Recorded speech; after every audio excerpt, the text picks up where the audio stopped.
xam ne yu am solo su mu boole waale boo xam ne sama naataangoo ministre des infrastructures moo ma ko refilé xam nga suñuy tabax ay infrastructures sanitaires mu nekk hôpital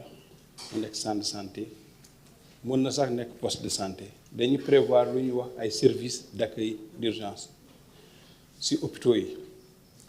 ñu am tamit su fekkee ci centre de santé unité d'accueil d'urgence mais ci biir unité yooyu dañ sóoraale que war nañ jël en charge loo xam ni ay traumatologie la traumatisme wala traumatologie am dañu am ay accident am ay problème handicap suñu ñëw foofu ñu mun leen jël en charge donc loolu dafa bokk ci norme hôpitaux yi structure santé bu ñu tabax dañ ko prévoir te soo xoolee ñoo xam ne dañuy liggéey ci ñoo xam ne ñu ngi liggéey ci biir unité yooyu service yoo xam ni d'accueil d'urgence wala unité d'accueil d'urgence ñu ci gën a bëree dañu def traumato wala ñu nekk ay anesthésiste réanimateur parce que parfois dañu jël en charge ay urgence mais Sénégal am na lu ñuy wax le centre national d'appareillage orthopédique moo ñoo xam ne xëy na dañoo jóge ci accident nar a récupérer ñu mën a leen defal ay certainement ay appareils pour que ñu mën a am benn activité mais loolu am nañ ko ci biir fii nii Dakar mais ñu ngi xool nan lañ koy mën a décentraliser ci région yi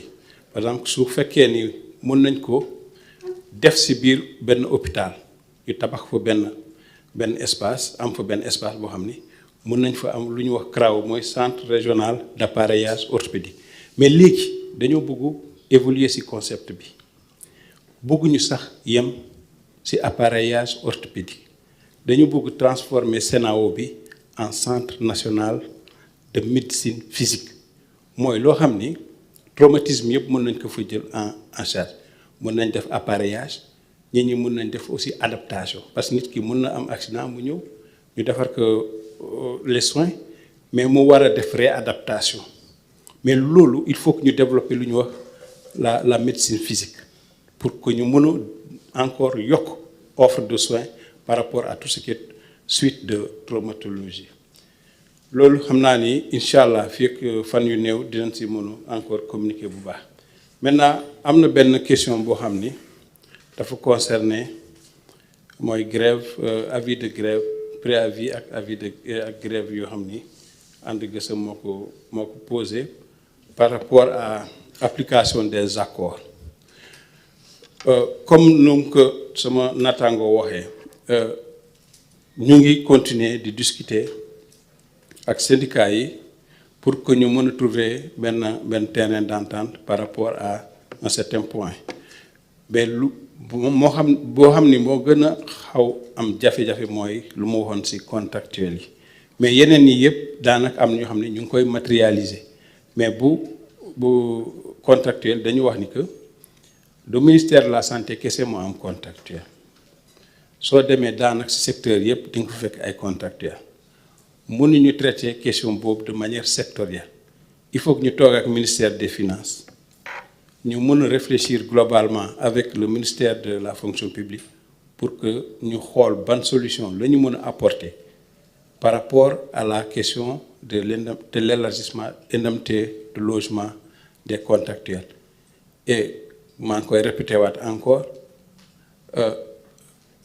c'est pas pour man c'est difficile ngay jël engagement yoo xam ne yow ci sa bopp xam nga ni amoo moyen pour mën ko satisfaire donc autant discuter ñu mën a discuter sur des choses réalistes raisonnables loo xam ne mën nañ ko saafara mën nañ ko def te man je suis sûr certain que sama ministère de la santé su ma jëlee juste 2025 bi am nañ au moins 42 réunions avec les partenaires sociaux ça veut dire qu'en moyenne dinañ tenir chaque mois 3 à 4 réunions pour ñuy mën a passer en revue les points mais am na yoo xam ni solution globale lañ ci war a trouver mais mënuñu ko trouver une solution sectorielle donc loolu ñu ngi continuer toujours on est ouvert au dialogue mën nañu waxtaan ci loo xam ni moom mën nañ ko def léegi comme madame ministre secrétaire d'État waxee ñu def ko mais leneen li il faut que ñu am moyen pour mën ko def question VIH bi suñu waxee communiqué wu ñu ngi communiqué ministère de la santé génne na ñaari communiqué mais il faut faire la différence nga def différence entre lu ñuy wax communiqué ak polémiquer. Man en tant que ministre su may adressé population bi lu may wax dafa war am pédagogie pour que ñu mën a comprendre sens communication bi bu may wax parce que am na nu ngay communiquer objectif bu nga bëggoon am ci communication bi contraire bi bu ngay am surtout su fekkee da ngay wax d'une question sensible comme la transmission du VIH/Sida xëy na mën nañu wax ni man génn mu télé di si wax mais man am naa ay collaborateurs yoo xam ni loolu mooy seen métier c'est des scientifiques affirmés ñoom ñoo si nekk di si liggéey sur le terrain ñu ngi communiquer ak population bi ku bugg information tey sur le VIH soo ñëwee ministère wala nga adressé au comité national de lutte contre le VIH wala nga dem division de lutte contre le VIH boo xam ne mu ngi si biir ministère di ngeen mun am toutes les informations possibles man ce que je veux éviter rek mooy ñu nekk dans une communication boo xam ne day brouiller population yi par rapport à cette pathologie boo xam ni très sensible en ce moment-là et c'est une communication boo xam ni que nous voulons au ministère de la santé que mu nekk responsable et intelligible pas une communication boo xam ni day ñëw pour anéantir effort yoo xam ni def nañ ko pendant plus de 30 ans parce que aujourd'hui Sénégal su ma xoolee les taux soo jëlee la population générale le taux d'incidence mu ngi ci 0,3%. soo jëlee ce qu'on appelle les populations clés mooy les groupes passerelles c'est peut-être le groupe des homosexuels c'est le groupe des homosexuels ou bien le groupe les professionnels du sexe wala nga jël ñoo xam ni dañuy jëfandikoo drogue injectable foofu dina élevé mën na jógee de 2% mu dem ba 27% xëy na mën na dem sax ba 30 wala ba 40%. mais loolu mooy ce qu'on appelle la contamination ou la transmission concentrée et l'OMS avec les autres partenaires dañoo développer une stratégie de sorte que mën nañ concentrer mën nañ contenir l'infection au niveau de ces groupes de sorte que du am une exposition au niveau de la population générale. C'est pourquoi la stratégie aujourd'hui c'est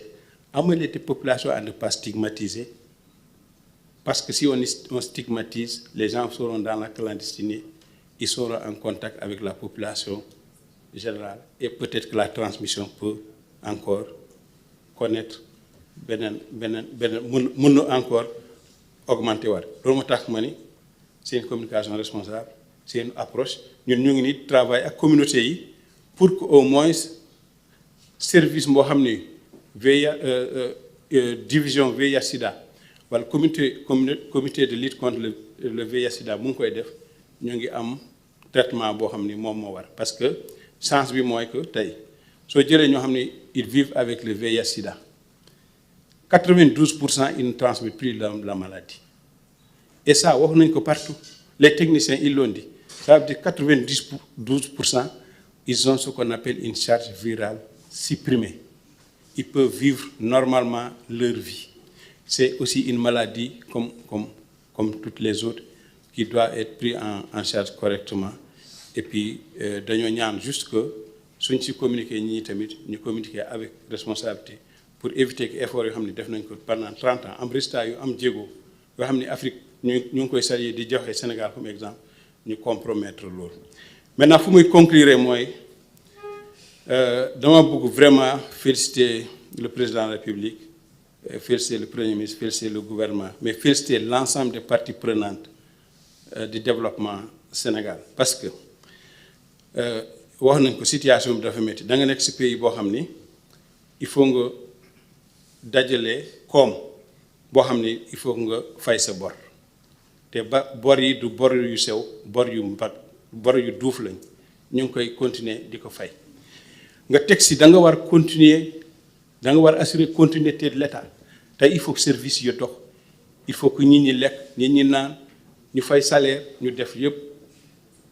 oto yi dox yëpp mën a dox yaa ngi koy assurer mais tamit yaa ngi wut moyen di wut xaalis di investir parce que service yoo xam ne population bi daf ko soxla day gën di yokk mais il faut que ñu investir donc effort yooyu comme ñu ngi koy def je pense que ñun ñëpp au Sénégal que ce soit secteur de la santé wala yeneen secteurs yi les partenaires sociaux wala ñun ñoo xam ni xëy na ñun on a la charge de mener la politique sacrifice bi daf ñu war ñun ñëpp man je sais que dans le gouvernement am ñoo xam ni sacrifié nañ lu bëri pour ñëw fii di toog di liggéey parfois di nekk fii ba ay minuit am ñoo xam ni ils n'ont plus de vie mais yooyu yëpp ci sacrifice bi la bokk parce que Sénégal jaral nañ ko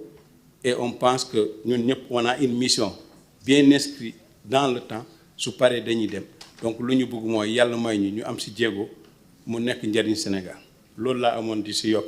jërëjëf. jërëjëf monsieur le ministre foog naa ni tënk nga pour tous nos collègues ministres ah daanaka xam naa ne ku ci nekk am na loo ci mën a dolli parce que waxtaan wi am na solo te nekk na ay points yoo xamante ni ay points yu doy waar la yoo xam ne dafa jaadu woon ñu taxawaat ci donc Moustapha xaw ma ndax am na yeneen question yu war a mën a ñëw yi am na 2 heures de temps vraiment bari na